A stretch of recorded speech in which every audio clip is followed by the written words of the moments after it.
Ladies and gentlemen, good day and welcome to the Q1 FY25 earnings conference call for Bajaj Finserv Limited, hosted by JM Financial. As a reminder, all participant lines will be in the listen-only mode, and there will be an opportunity for you to ask questions after the presentation concludes. Should you need assistance during the conference call, please signal an operator by pressing star, then 0 on your touchtone phone. Please note that this conference is being recorded. I now hand the conference over to Mr. Raghavesh. Thank you, and over to you, sir. Thank you. Good afternoon, everyone, and welcome to the Q1 FY25 earnings conference call for Bajaj Finserv Limited. First of all, I would like to thank the management of Bajaj Finserv for giving us this opportunity to host the call. As always, we'll have opening comments from the management team, post which we'll open the floor for Q&A. From the management side today, we have Mr. S. Srinivasan, CFO Bajaj Finserv, Mr. Tapan Singhal, CEO Bajaj Allianz General Insurance Company, Mr. Tarun Chugh, CEO of Bajaj Allianz Life Insurance, Mr. Ramandeep Singh Sahni, CFO of the General Insurance Business, Mr. Vipin Bansal, CFO of the Life Insurance Business, Mr. Ashish Panchal, CEO of Bajaj Finserv Direct, and Mr. Devang Modi, CEO of Bajaj Finserv Health. With that, I would like to hand over the floor to Mr. Srinivasan for his opening comments. Over to you, sir. Thank you. Thank you. Welcome everybody to the conference call to discuss the results of Bajaj Finserv Limited for Q1 of FY25. As before, in this call, we will largely be concentrating on the consolidated results as well as the results of our insurance operations through Bajaj Allianz General Insurance Bajaj and Bajaj Allianz Life Insurance BALIC, and where material, the standalone results of our company, BFS. Bajaj will also be covering our emerging businesses, which include Bajaj Finserv Direct, Bajaj Finserv Health. However, if there are any high-level questions on Bajaj Finance Limited, BFL, we would be glad to take that since they have already had its conference call yesterday. We will not be taking any questions on the status of Allianz's stake in our insurance companies. Any statements that may look like forward-looking statements are just estimates and do not constitute an assurance or indication of any future performance result.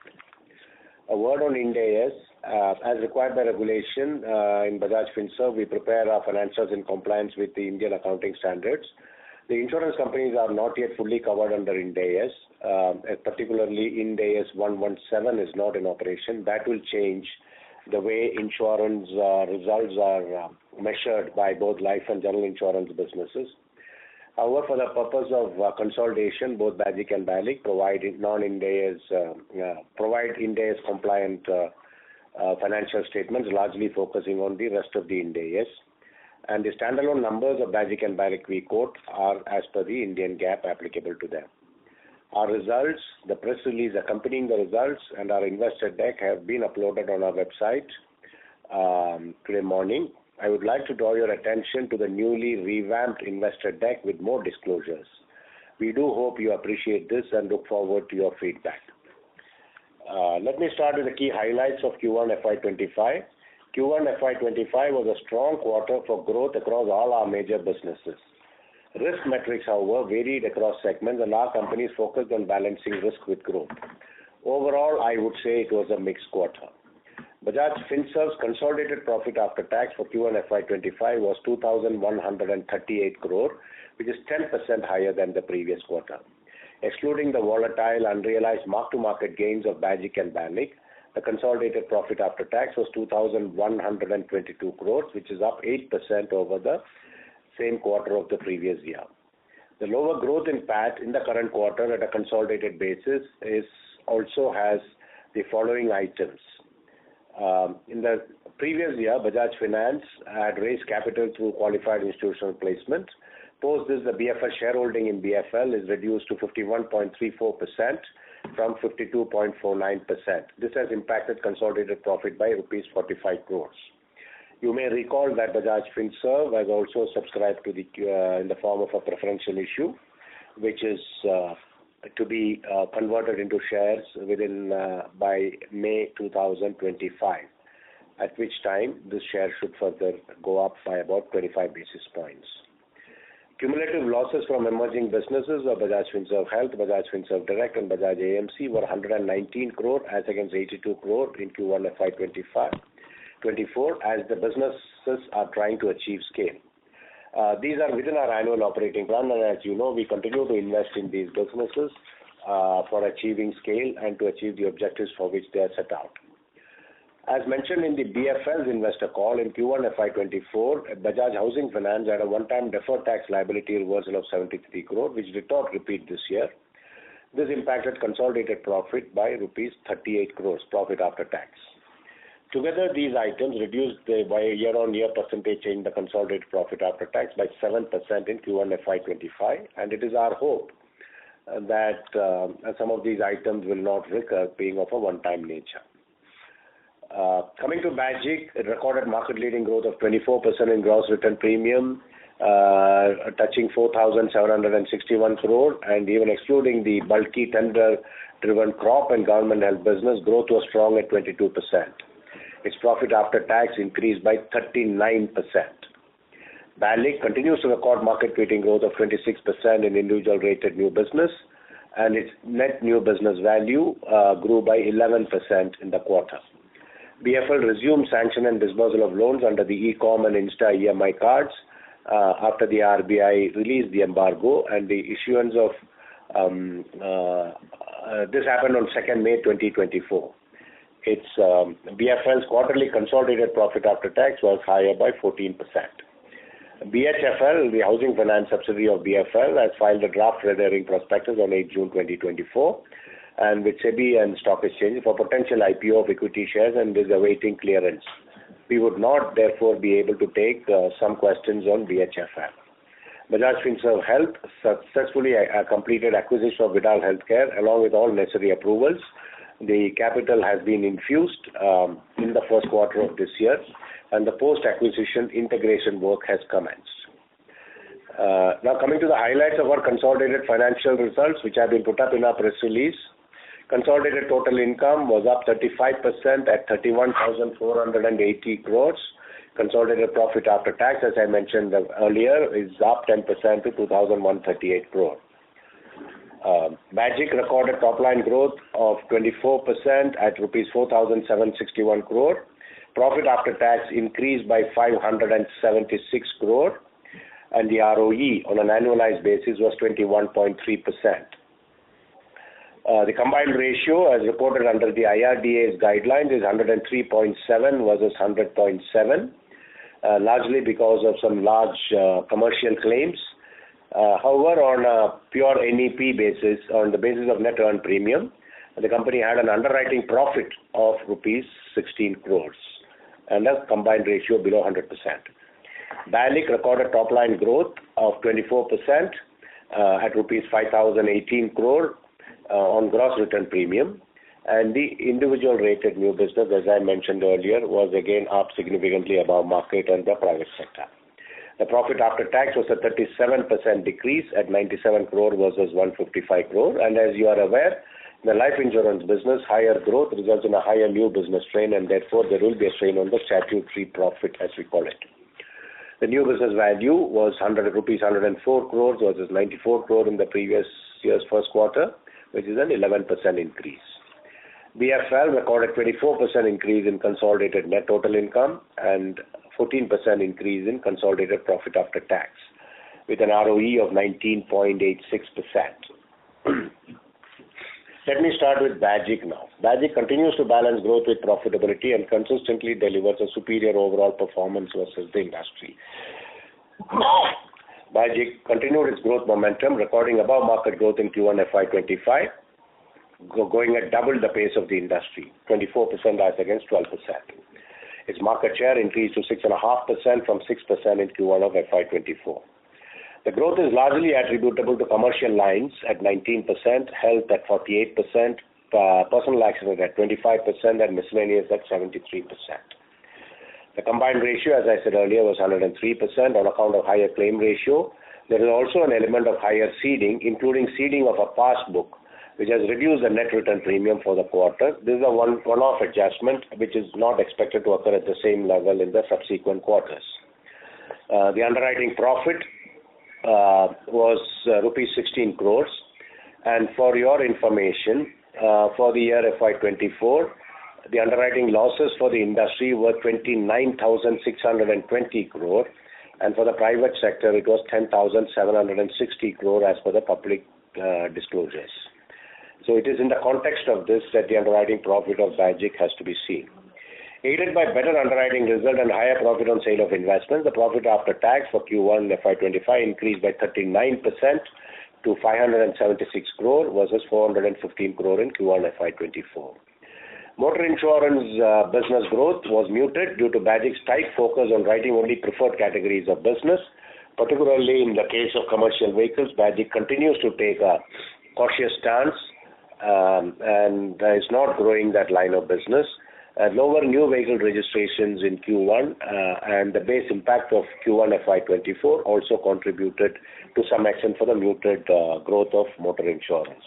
The subsequent quarters, as the Bajaj continues to balance growth with profitability, it will continue to seek opportunities to grow. In the case of two-wheelers, Bajaj has signed up with Hero Motors in Q1 of FY25, which, as you know, for the last 20 years was not a tie-up that was with Bajaj. We believe this can add significant value going forward.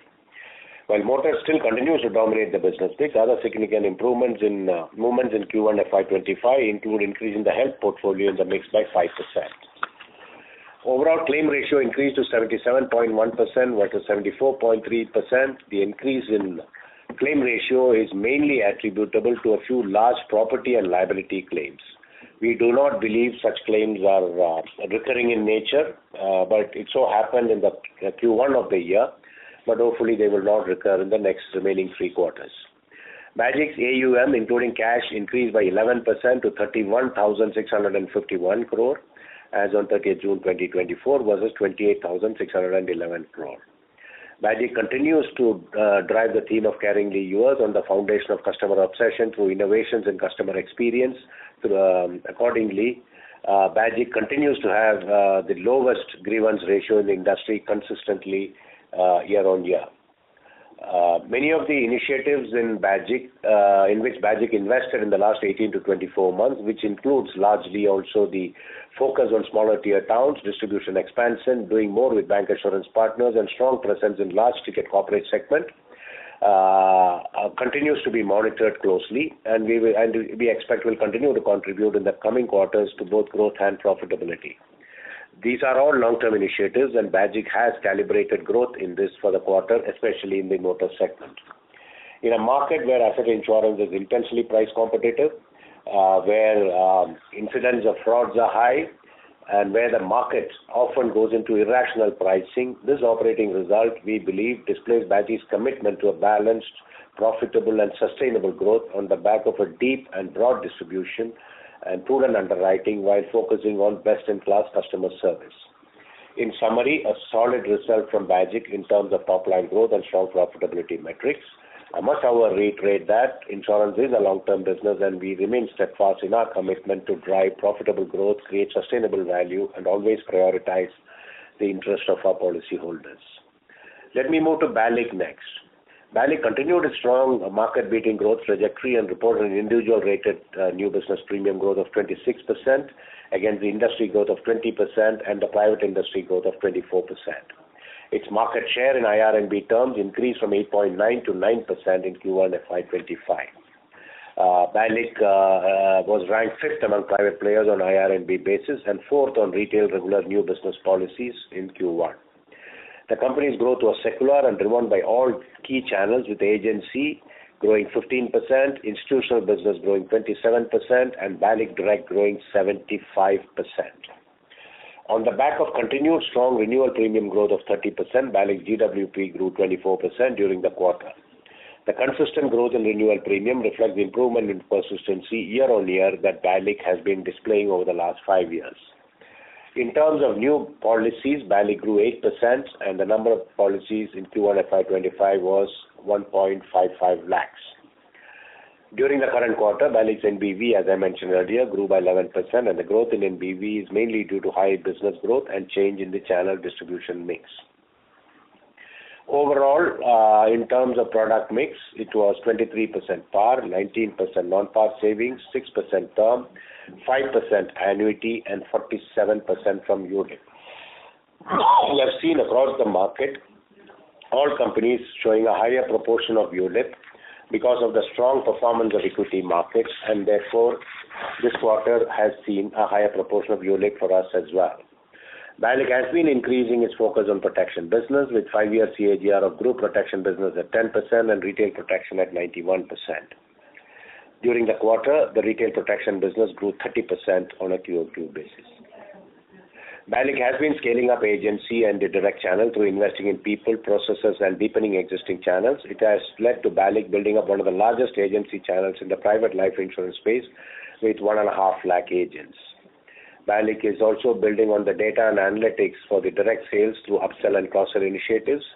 It has led to BALIC's presence in 342 towns with dedicated verticals for different customer segments within the direct space. On the institutional business side, the company continues to expand its network of partners and grow existing partnerships. BALIC now has a reasonably large number of bank assurance tie-ups, which should help it reduce any concentration risk.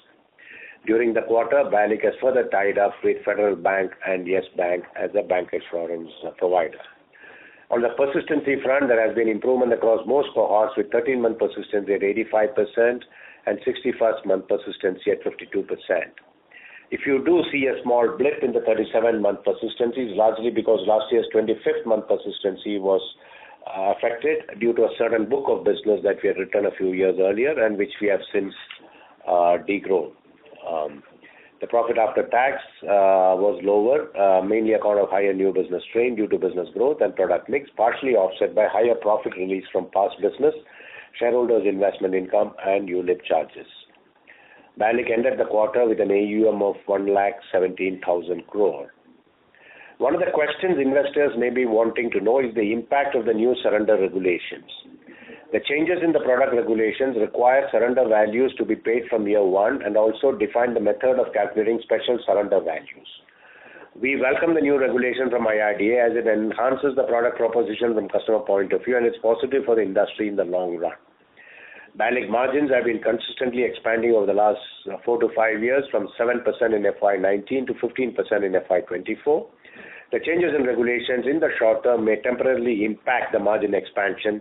However, given our overall growth trajectory and focus on sustainable growth, we expect to see our margins continuing to expand in the medium term. To mitigate the impact of this change, we are proactively implementing various measures, including but not limited to product filings, cost optimization, and productivity improvement. Overall, another balanced quarter for BALIC with top line increasing at a higher rate than the market. Finally, both insurance companies are among the most solvent in the industry with very strong solvency ratios. Coming to our lending businesses, BFL and BHFL, a mixed quarter, good quarter on volumes, AUM, operating efficiencies, portfolio metrics, and ROE. Loan losses were elevated in Q1. The company resumed sanction and disbursal of loans under e-com and Insta EMI card and issuance of EMI cards after the RBI removed the restrictions on these businesses on 2nd May. Profit after tax grew 14% from 3,437 crore to 3,912 crores. BFL acquired 44.7 lakh new customers in Q1 FY25. BFL disbursed 1.1 crore loans and added 45 lakh new customers in Q1 FY25. As against just 0.1 crore new loans in Q1 FY23, registering a growth of 10%. Total customer franchise as on 30th June 2024 stood at 8.81 crore, while cross-sell franchise crossed a milestone of 5 crore and stood at 5.51 crore. The Bajaj FinServe app now has 5.6 crore net users as on 30th June 2024. AUM growth was higher by 31% and has crossed 3,50,000 crore during the quarter. And the net interest income grew by 25% to 8,365 crore, notwithstanding the NIM compression in Q1 FY25 of 23 basis points. The gross NPA and net NPA at 0.86 and 0.38% were in line with the previous year and among the best in the NBFC industry.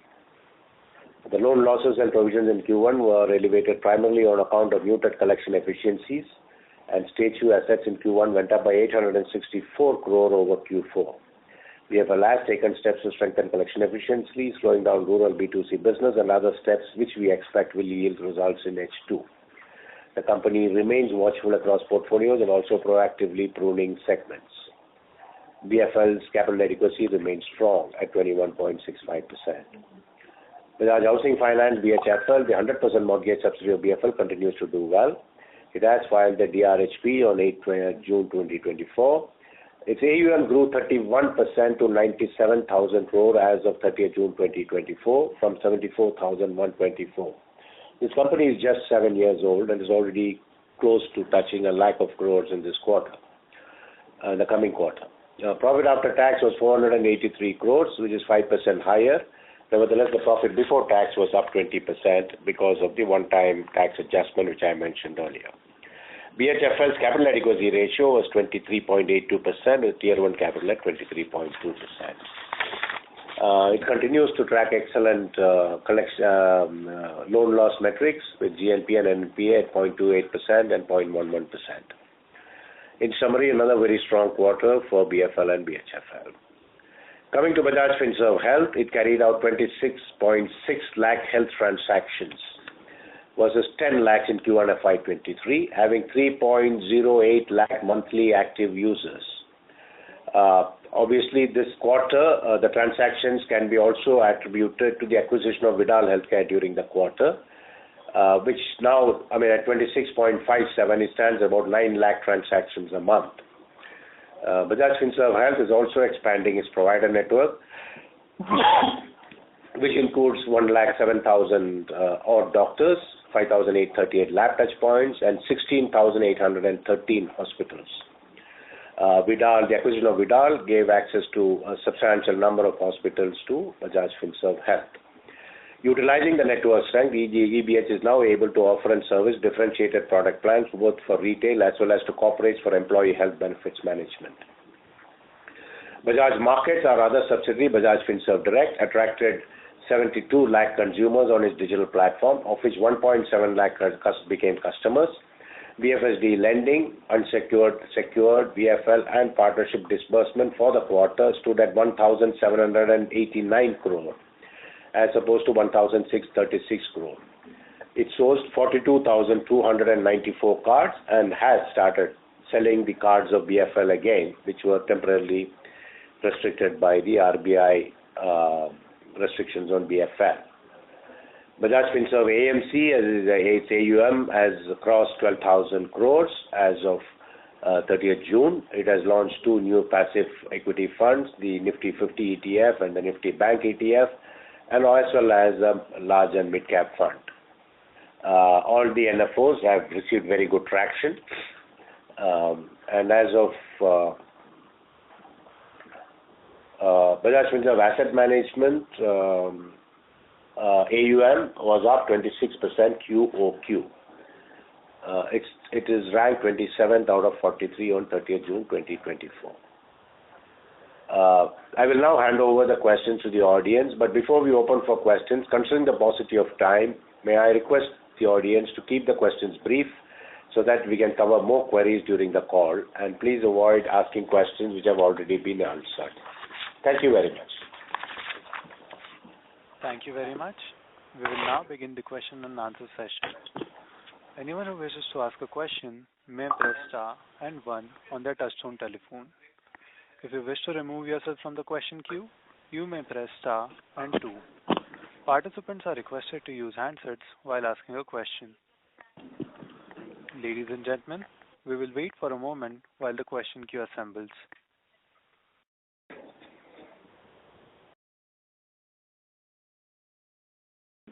The first question is from the line of Supratim Datta. Please go ahead. Thanks for the opportunity. Now, my first question is on the Bajaj business. Now, just wanted to understand what are you seeing in motor TP that, you have preferred to allow this category to decline during 1Q. Is it, higher commissions? Is it, higher loss ratio? What is exactly the concern here that you are facing? That's one. Two is, more of an accounting question. What I see is that the NEP this quarter has been higher than the NWP. Just wanted to understand what is driving that. If you could explain that. I have, two more questions for the BALIC and Bajaj Health business, but I'll go after, this. Okay. So the first question was on TP. What are we seeing in terms of losses, and why are we cautious on some segments of TP? And the second question was on the NWP, NEP, is there a one-time adjustment? So I'll now ask Tapan to take over the first question, and Raman can follow it up with the second. Over to you, Tapan. Sure. Thank you, Srini. If you look at TP, price is controlled. If you overall look at the GI business, most of or nearly every product, the pricing is free or left to the companies. And now the wordings have also got free. But for motor third party, it is controlled by the government. MORTH decides based on recommendations sent by IRDA in terms of the pricing. Now, for the past couple of years, there has been no price revision. But the inflation in claim keeps on happening every year. So in a way, you have to keep on recalibrating your business and how it moves. And for the rest, you can reprice, depending on how the business is moving. But for TP, you don't have the price control. So if there's been no price hike for a couple of years, then some businesses which would have been good, let's say 2 years back, will not be so good today, because the inflation claims keeps on happening every year. That's the reason why you heard the statement Srini made in terms of recalibrating our business in the motor business, looking at how it's going. I hope it answers the question. Raman, would you like to take the NWP one, or the reinsurance part? Yeah, sure. So, like Srini highlighted in the opening remarks, during the quarter, we've actually done a new ceding on a treaty, which actually covers a book of the past. So this is actually some of our rural business, which we were trying to cede, but didn't happen before the year end last year, but we were able to do it this year. And it included the past book as well. And that's why you see that our NWP growth is actually negative compared to the NEP growth. If I actually exclude this one-off impact, my NWP growth would have been close to 16.5%. So that's abnormality which is being caused only for the quarter's results. So let me explain it a bit further, why and how to get it done. See, in our business, when we write a large chunk of business, and then it's always good to have good reinsurance support because that is where the collaboration also happens to see how it goes, and you build experiences on that. And that is why this treaty got done. But if you look at this quarter result, we have an underwriting profit. So technically, if you look at the combined ratio on NEP, which is the way when you calculate underwriting profit, our combined ratio would be below 100. Got it. But if I do not take into account this one-off impact, then you will not have an underwriting profit as well, right? Because you would have gotten commission inwards due to the ceding, which would not exist. So yeah, but that would not be to a certain extent that you swing in such a large portfolio, the combined ratio way off like that. It will not be that high in impact. Let me just add one more point to this. So, Pratham, if you know, at the end of the year, we do publish our claims triangles, and now under the public disclosures, they are available for all the peer group companies as well, for the current year as well as for the previous year. And when we checked, at least, we found that the paid claims to the ultimate loss expenses provided initially, even after 6 or 7 years, we are the lowest in the market. We are prudent, we believe, in reserving for claims at the point of loss, and we will continue to maintain a prudent stance. This obviously you would have seen occasionally some companies having to strengthen their reserves or have large items on P&L. We do not anticipate that kind of situation for Bajaj in the near term. Understood. That's very clear. Now, coming to BALIC, now on the margin bit, last year, first quarter, you had indicated that the margin was lower due to, launch of a low margin product and the growth being slower. Now, this quarter, the growth has been strong at, 18%. while there is a product mix shift, however, despite that, the margin appears to be very soft. So just wanted to understand, why is this being the case? And, is there something beyond the product mix shift that, is there? Yeah. Broadly, before I hand it over to Tarun and Vipin, let me just highlight this, that Q1 is the softest quarter for life insurance business.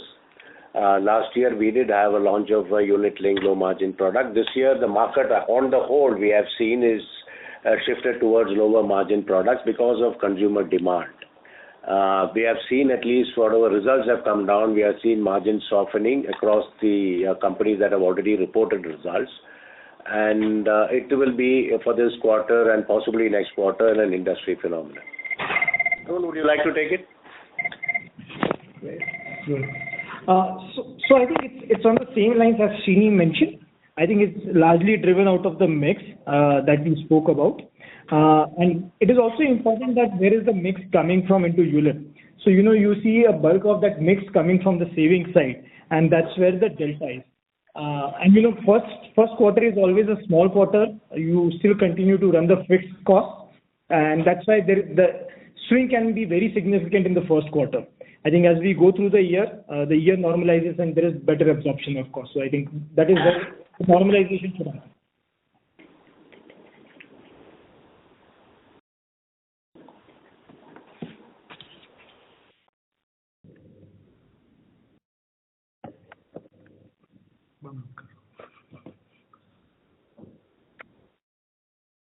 Okay. Shall I know? Ladies and gentlemen, the line for the management seems to have disconnected. Please hold. Can you hear me? Reconnect.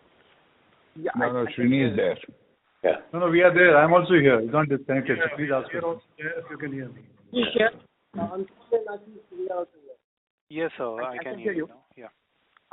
Should I go ahead? Yes, sir. Please go ahead. One last question, on the Bajaj Health business. So the Bajaj Health business, you now have Vidal in that business. Just wanted to understand what kind of scale, do you think is required in this business to turn profitable? Do you have, a certain target, or, is there a business plan that, at which, this business turns profitable, and what would help you to reach that scale? Let me just take it before I pass it on to Devang.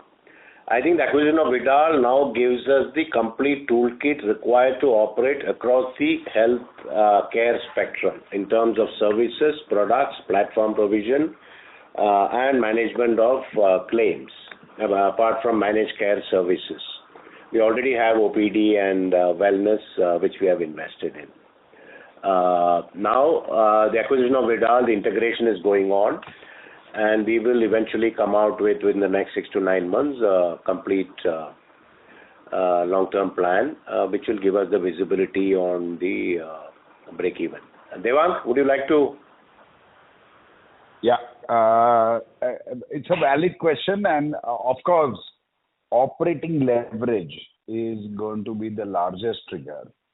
But at this point of time, where we are focused on is TPA industry is highly commoditized, and there is not material difference besides stickiness of existing clients in employer-employee group, that employees used to working with certain TPA. I think that's the only point for choice of TPA in industry in our view. What we are focused on today is how do we create value proposition for our customers which is differentiated. So we are focused on few things which is highly propagated by regulator as well as government, that how do we make healthcare transactions more digital. So I think, so to answer your point, while once the integration is underway in terms of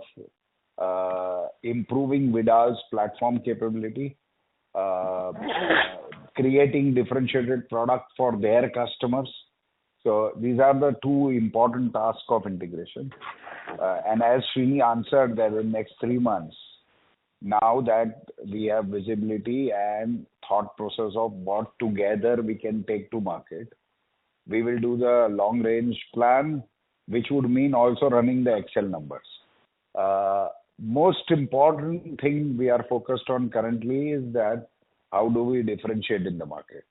Another very important lever for P&L, for health business, is as we create meaningful products for our customers. Like, now with Vidal acquisition, we can also offer hospitalization as a service.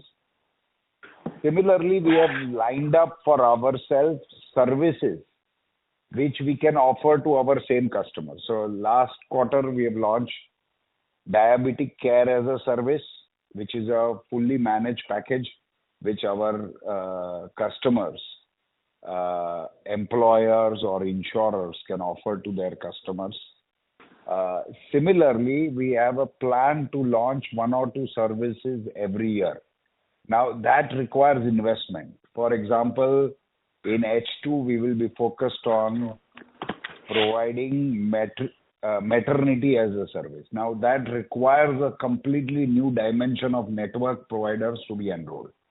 So, every year we'll roll out 2 services. That's another trigger for us to do investment on, and rest of the business will continue to drive operating leverage.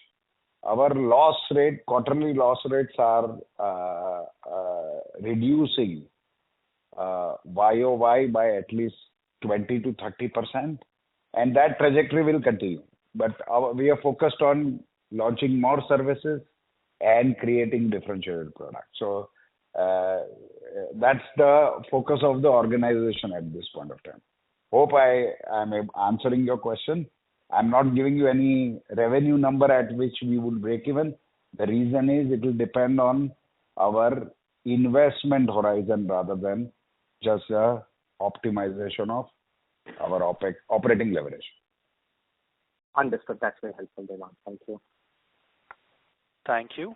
The next question is from the line of Nischint Chawathe from Kotak Institutional Equities. Please go ahead. My question, first, I think on the life side, we're trying to sort of triangulate the margins and, looking at a reasonably high increase in unit linked and par business, taking away from non-par. Just curious how the margin stacks up, given the fact that there was, a very small compression in margin, on a year-on-year basis. So is it something that margins at product levels have changed?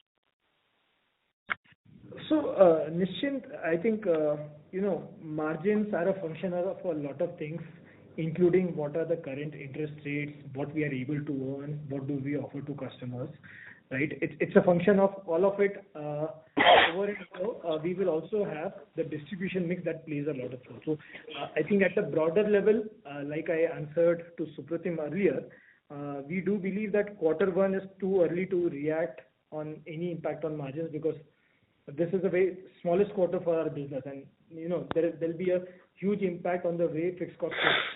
So I think as we go through the year, I think that's the time we should read too much into margins. Just specifically to your question, have our product margins changed very significantly? Probably not, but we do keep taking price corrections, reacting to what competition is doing and what is happening in terms of the yields that we earn. And maybe let me just add on to this, Karan here. There are 2 other elements that become critical. One is the productivity, and with a 24% increase on top line, there has been an increase in productivity as well, plus the channel mix. So if our proprietary sales channel does better, usually that's a lot more profitable than a few others. So I think that those things also play in, other than product structures.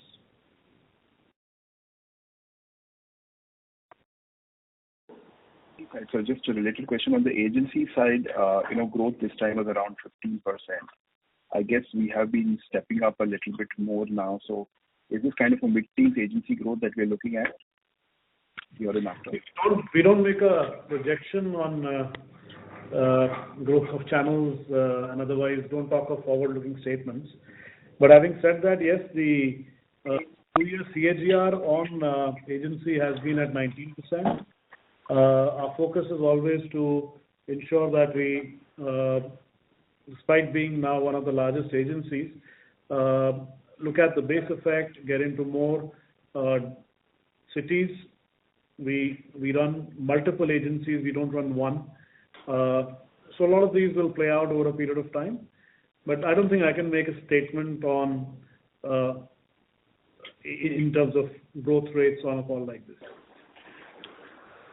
Listen, just to add to that, what Tarun said, I think agency has these multiple channels with different economics on growth and profitability, and depending on how the overall requirement of the company is in terms of balancing the product mix, I think the levers will be used differently.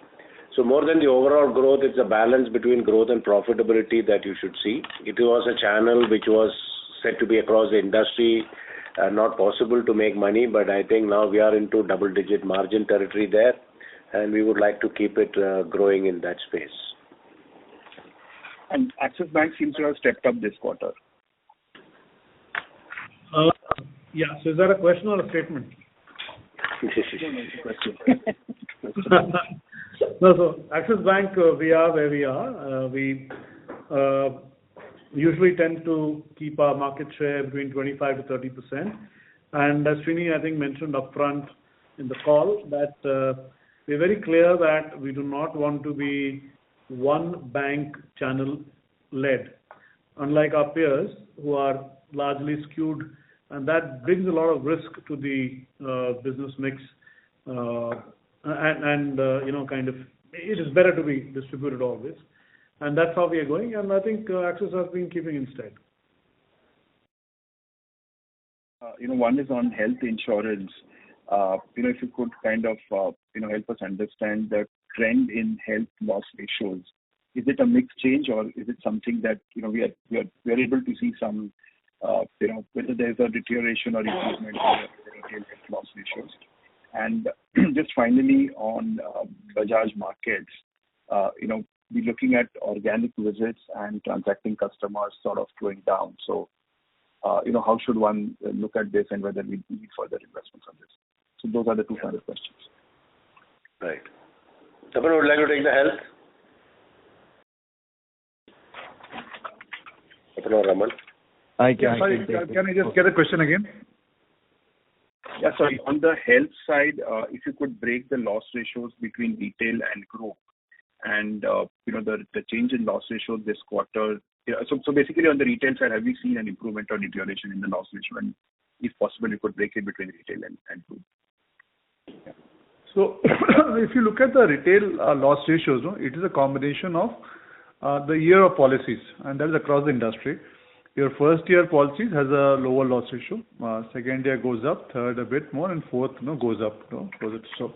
So depending on how you acquire fresh health business, the loss ratio moves on that basis. That is one way to look at the loss ratio, which predominantly happens in the industry. The other way to look at the loss ratio is how do you redefine your business mix and acquire customers at what age and where do you put it on. So if you look at our average age of customers, has gone down in retail health, which shows that overall this would be a better book as it progresses further. The loss ratio movement has not been very significant in terms of that compared to the last time it has moved up or down significantly. But we are in the process of correcting the book so that it gets better over time. Sure. And just to add to Tapan's this thing, I think if you look at FY22 onwards, the market as a whole, the number of policies hasn't grown at all. It's fairly flat. Most of the increase in premium for the companies are because some of the companies have increased their prices. So the number of new people coming into the market is not growing as fast. Given our position, we have also now located that there are many pockets in the country where potentially we need to do more health business, where traditionally we were doing more of motor and other businesses. Over the next 2 to 3 years, we will focus a lot more effort onto that. This is very clear from our side. Nishant, I'll just add to the loss ratio. See, I think what you rightly highlighted, while there is an increase in the loss ratio, but it's a result of the increase in the proportion of government and GMC business, which is causing a minor increase in the loss ratios. Also, like we had mentioned earlier, if you recall in the last call, I think we had highlighted that we will be repricing our products because I think on that front we are lagging versus the market. And some amount of repricing has gone into play late during this quarter. And I think about 50% of the book on the retail side will get repriced in quarter 2. So you will hopefully see some impact of that coming in the coming quarters. Bajaj Markets. Yeah. Ashish? The question had 2 parts. The first one was on organic traffic going down. The website traffic, if that's the total traffic that has gone up, it comprises of 6 channels, and organic is one of them, which we have shown. But while organic has momentarily gone down for the quarter due to some changes in Google algorithm, but if you look at our direct channels for which we have zero cost, these are organic, direct, and social. The sum total of these 3 has gone up for us, which means our free channels have traffic, and therefore, while the total traffic has gone up and the free channels total traffic has gone up, organic going down has not affected us economically per se. As for the trend of transacting customers, our transacting customer count in Q1 FY24-25 has decreased by 71,000 against Q4 FY23-24. But 90% of this reduction is only on account of mutual fund. And in mutual funds, we are in the process of migrating from offering direct mutual funds to regular mutual funds. And in turn, we are moving from RIA to ARN. And therefore, this change of strategy caused us this decrease in transacting customers. I hope that suffices. Thank you so much. Thank you. The next question is from the line of Dhaval from DSP. Please go ahead. Yeah, thanks for the opportunity. One question on the general business, Bajaj, is could you talk a little bit around these few liability claims that came during the quarter? So that's the first one. Second, on the Bajaj Life business, the rolling 12-month margin is about 14.3%. And initial comments that I think Srini made were that this year the margin is expected to be more consolidating given the surrender impact, but medium term the margin continues to expand. That's what our aspiration was earlier. So could you talk a little bit around near-term margins in the context of the last 12-month margin, and what should one expect over the next 2-3 years in terms of margin expansion? So that's the second one. The third question is on Bajaj Health. On slide 51, you have the business model. I understand you haven't yet made the proper LRS for this business. But could you give some perspective around what will be the biggest driver of operating leverage that Devang talked about earlier? And just a data giving question on Bajaj Health is this quarter the revenue includes Vidal. If you X out Vidal, would the revenues be close to 160-165 crores? That's just a data giving question. Yeah, so those are the questions from my side. Thank you. The first question was on liability claims. While we can't give out exactly what kind of claims they were, I can only tell you that in the PNC business, PNC, this is the C part of PNC, claims tend to be large but infrequent, especially with respect to corporate liability claims. Whereas in the terms of asset insurances, you will find a large number of claims are more frequent and low severity. So I'll then hand over to Raman or Tapan to explain. Yeah, I think Srini, you rightly highlighted, while we can't take names of the clients and the nature of claims, but the there are basically 2-3 claims which are large in nature. And fortunately, this liability business is largely, managed amongst the top 5 private players. And there, all the 3 claims which I spoke about are co-insured, and you'll hopefully see a similar impact either in this quarter or next quarter in most of the other private players' accounts also.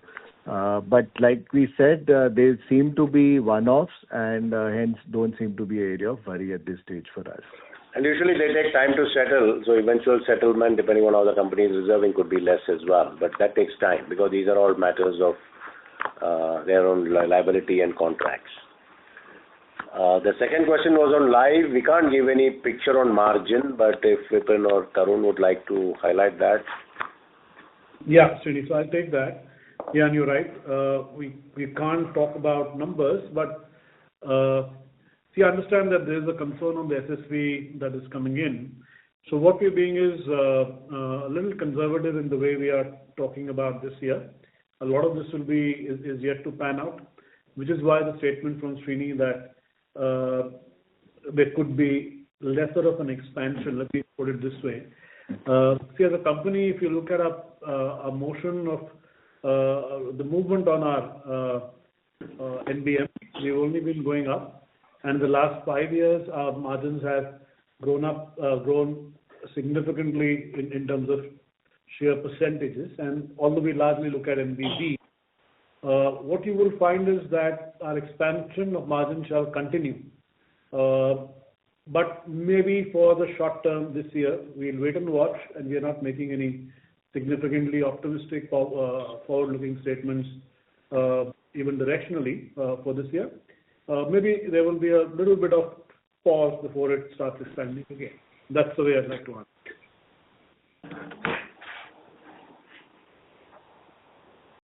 And the third question was on Bajaj Finserv Health. You want to understand where the operating leverage will come and whether ex Vidal, what would have been the revenue growth. I will only add one thing before I hand it over to Devang, is that the business that Bajaj Finserv Health built was basically a capability on OPD, wellness and networks, mostly smaller ticket riders and products sold. Vidal is a different stream of revenue. I'll hand over to Devang to explain that further. Yeah, so I think let me take the revenue number question out first. The standalone revenue is 167.65 crores. So that answers your question on that. I must also mention that this quarter has decent amount of acquisition related expenses, because as transaction gets consummated, then we have to pay the bankers fees, etc. So that is passed through both P&Ls. On your point on slide number 51, where operating leverage would come from. See, practically, we are too small a business at this point of time. And hence, all the pieces of payer stack should add to operating leverage. To explain you, I think every quarter we are adding one more non-life insurer and one life insurer to our payers who are offering OPD services to their customers. Now, these are these contracts take time because they formulate the product, they file the product, they do the technology integration with us, and after that they roll out in the market, and that's when our revenue clock starts. So I think that addition of non-life insurance and life insurance will be continuous, and these are fairly sticky business unless we falter on services tremendously. It will keep adding value. Most of these products on life as well as non-life side are renewable, and that's what should provide kicker to revenue without having to spend on business development, initial integration, product launch time. So I have a business development team which is knocking doors, and product launch takes anywhere from 3 to 6 to sometimes 9 months with a insurance company. So there is no revenue which kicks in. So that's what will add to our operating leverage, which is non-life, more partnerships, life insurance, more partnerships. In those partnerships, more products and more penetration. But I think as a company, we see largest trigger to come from corporates. Vidal in the market is heavily skewed towards corporate as payer. The percentage of premium under management, they would be amongst highest corporate as total premium under management. And we believe that our digital experience as well as OPD capabilities are much more suited for corporate as a payer. So since we are a small business, all the payer sectors should grow, but corporates will find much quicker revert as there is an existing demand which is not getting met, and we have what it takes, but it requires a little bit of solutioning because insurers have to be brought on board, etc., etc. So all those things we complete, then corporate will give immediate revenue increase and hence operating leverage. Insurers is a longer walk, but much more sticky business. I hope I have answered your question. Yeah, thanks and all the best. Thank you. The next question is from the line of Sanket Goda from Avendus Spark. Please go ahead. Yeah, thank you for the opportunity. So, my question is largely related to motor own damage in Bajaj. Our growth on OD is strong, around 22%. By any chance, this growth includes Hero as a OEM edition, or we expect that Hero edition will come in subsequent quarters from that OEM this thing. And second thing with respect to OD was to understand the claims, because last year we ended at 63.6. Today it is at 69.4. It's a meaningful deterioration, around 600 basis points. So just wanted to understand any specific reason why this motor OD loss ratios have marginally or have increased compared to last year full. That is the question on Bajaj I have. Then I'll ask on Bajaj. Yeah. Raman, would you like to take it? Yeah, I'll take it. So Sankat, Hero has not yet started firing guns. I think it'll take a few more weeks. Business has started, but in Q1 it was not material enough to talk about. Your second question on OD, now I think to understand that better, if you just look at our OD loss ratios, they move quarter on quarter. If you see the trend for last 3 years, every year you'll see in quarter one, there is a spike, and by year end, from quarter two, actually it starts, normalizing. So I think that's a trend we've seen reoccur every year. Having said that, at least what we believe, seeing the trend for last month and so on, we believe that what was the trend for full year last year is close to where we should end this year at on as-is basis. Now, obviously, like Tapan has been reiterating now and then, it all depends on the quality of the portfolio you write. But if I were to just look at the past trends and answer your question, you'll see that, this normalizes over the balance 3 quarters, and we, on as-is basis, should settle at close to 65%. Got it. Perfect. And Hero, you might have assessed internally, how big is the potential? Means if it starts firing from second quarter, how much extra layer it can add to the growth? Like I think we all have said in the past, we'll not make any forward-looking statements, so let's wait and watch how the numbers shape up. Because see, it's also a matter of how much commission we want to pay, right? It's very easy, like we've been saying every now and then, it's very easy to buy business in the motor segment. So it will all depend on what the discounting is, what the commercials are, depending on that. So let's wait and watch. Hopefully in the second quarter onwards, you'll start seeing the result. Okay, Raman. Thanks for that answer. On Bajaj, my question is I mean, if you can break up that growth of banca of 27% into Axis and non-Axis. Just wanted to understand where the growth has come from compared to the large banca channel we have. And the next one was again with respect to growth. See, something little different have we done in direct channel which led to that such a strong growth? Anything which you want to highlight, this 75% growth, how is it sustainable for the full year? Because that probably is one of the way to recoup the margins if surrender norms impact, as you rightly highlighted, that direct channel will be little mitigant on product mix to protect the margins. So if you can give a little more color on that part will be very useful.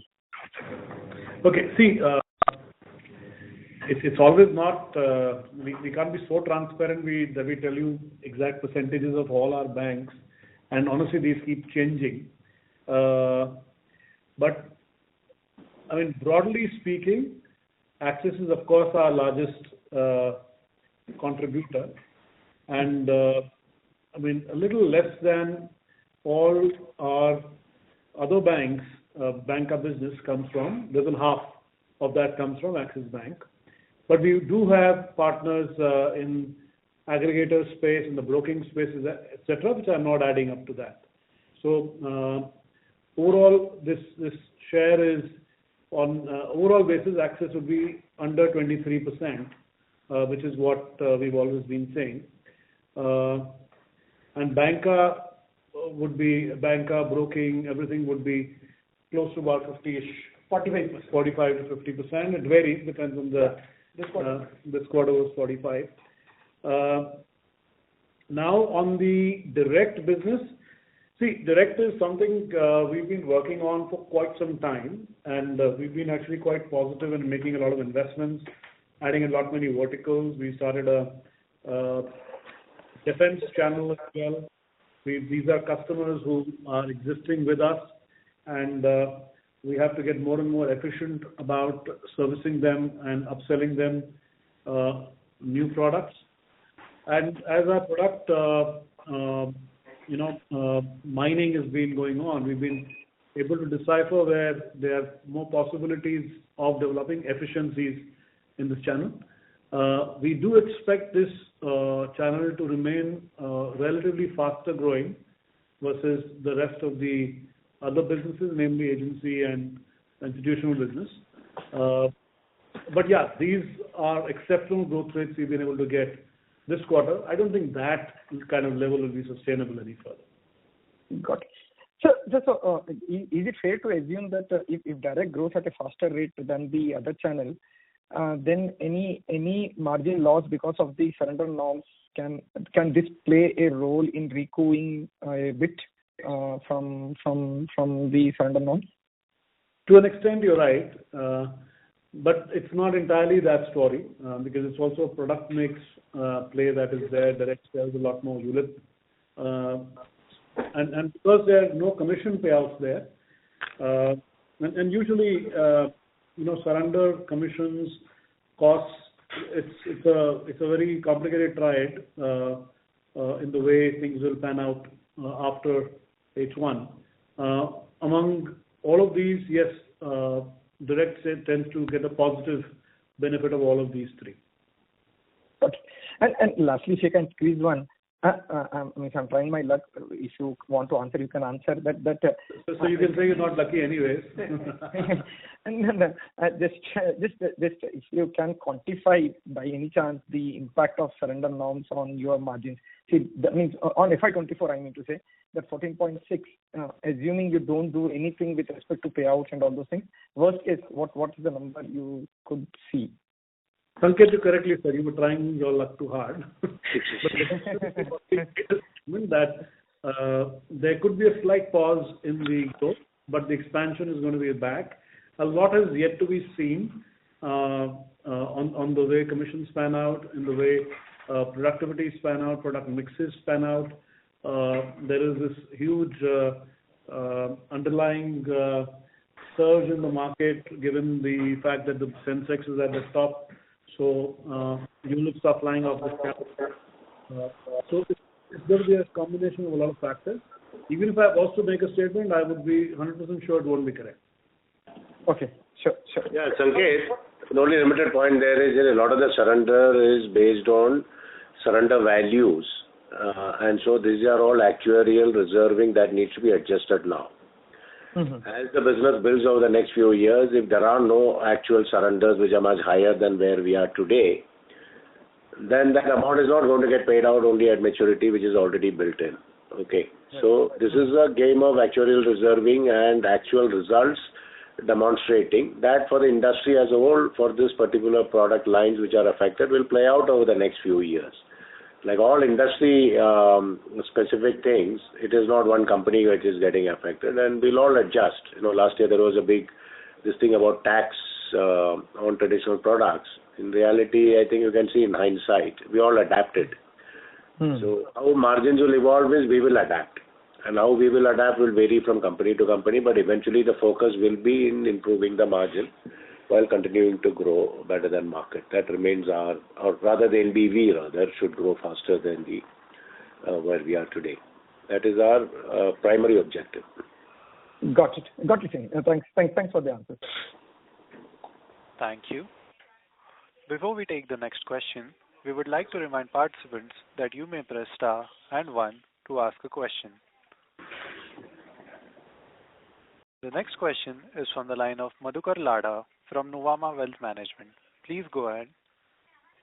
Hi, good afternoon. Most of my questions have been answered. Just a couple of ones which are left. One on the Vidal acquisition. Now that you've acquired Vidal, are you seeing other insurance companies associated with Vidal withdrawing business from there? Because that was one of the fears that the market and I also had. Second, you've done a pretty large government health transaction last year, the Gujarat government transaction, and you would be completing about a year. So maybe you could talk a little bit about your experience and your learnings, and how would you sort of see that business in terms of whether you would still like to continue, or what sort of changes or anything else that you would like to add in terms of making that business more profitable? Any comments and color around that would be helpful. These would be my two questions. The first question is for Devang. As a policy, we have a board-approved policy that not more than 10% of our TPA business from Bajaj Finserv Health will be done with our insurance companies. So we don't see that as a particular block. But Devang, can you add flavor to that? Yeah. I think we, as soon as we announce the transaction, as it is required and it is desired, we inform to all the insurance companies with whom Vidal was working. And post that, we engage with them. Obviously, they had this question that you are now becoming part of the group which owns insurance company. What does it mean for conflict of interest? So we explain it to them, which are all facts, that Vidal is a regulated entity, regulated by IRDA and open for inspection of IRDA. So, and there are regulations around use of data and etc. So IRDA has approved the transaction with caveats and reasons, and hence they should have that as mitigant that there is a regulator in picture. Besides that, there is DPDP law. DPDP has become a law now. Though the fine prints of what are the bylaws, etc., are yet to be released, but it's an act. So nobody can just misuse the data for any other purpose than as used as required.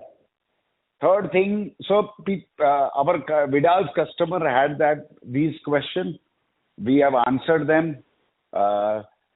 We are continuing business. Vidal is continuing the same premium under management. And hence, there will be some reluctance on some of the customers for the time being. The key question is, what is the value add we are putting on table?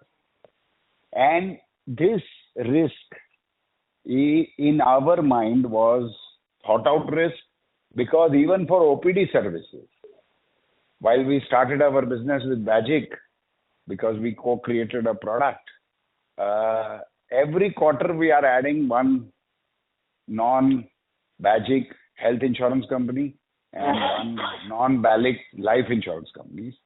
They have same questions. And if you are able to add value, people will work with you. That is our experience from last 4 or 5 quarters, that we are adding one health insurance company and one life insurance company. Obviously, they also have in competition our group companies.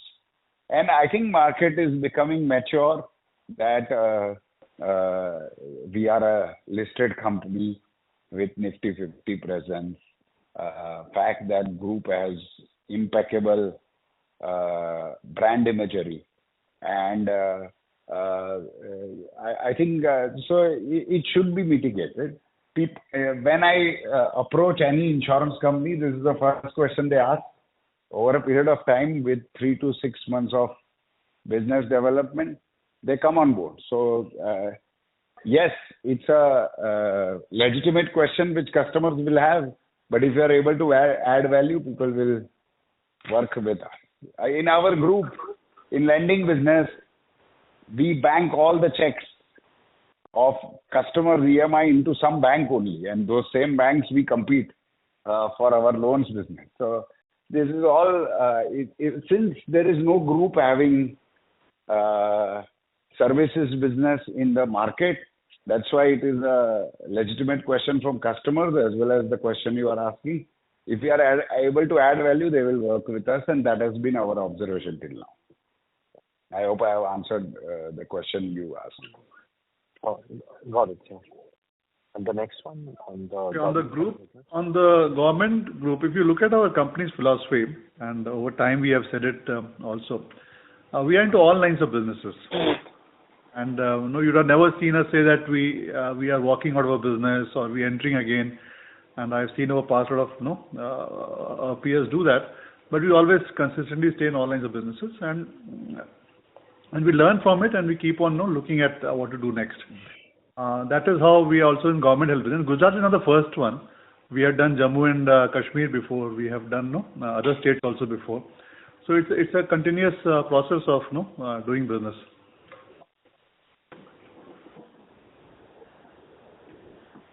Awesome. Any comments qualitatively on the loss ratios or on what needs to that I don't give. I think I mentioned that last time also, because see, this is our hard work that we do to figure out businesses and do that. So obviously we'll not be giving details on our individual businesses and LOBs and lines, and that we don't do. All right. All the best. Thank you. Thank you. Ladies and gentlemen, that was the last question for the day. I now hand the conference over to Mr. Raghavesh for closing comments. Thank you to all the participants for joining on the call, and a special thanks to the management of Bajaj Finserv for giving us the opportunity to host the call. Thank you. Thank you. Thank you, everybody. Thank you, everybody. Thank you, sir. On behalf of GM Financial, Thank you. That concludes this conference.